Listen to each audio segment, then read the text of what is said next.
Comment exporter une base de données existante à partir de PHP-MyAdmin?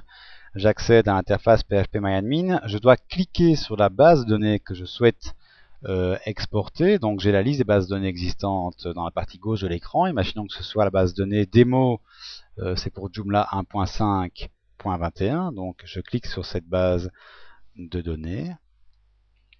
J'ai donc plus d'informations qui apparaissent sur cette base de données. Je vois toutes les tables qui sont dedans et je pourrais aller voir même le contenu si cela m'intéressait. Mais pour l'instant, tout ce que je veux faire, c'est l'exporter. Donc je clique sur le bouton exporter.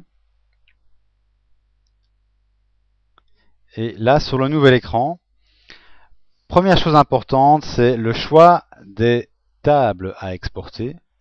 Donc en général, on souhaite exporter toutes les tables. Elles sont déjà toutes présélectionnées.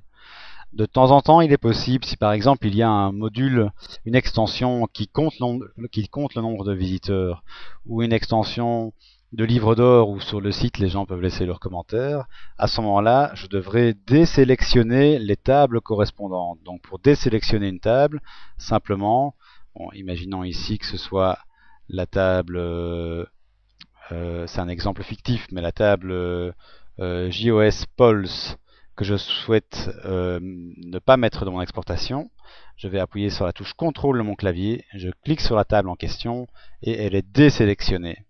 Voilà, en l'occurrence ici, je ne souhaite pas la désélectionner, donc je réappuie sur CTRL, je reclique sur la table Pulse et donc dans ce cas-ci, tout est bien sélectionné.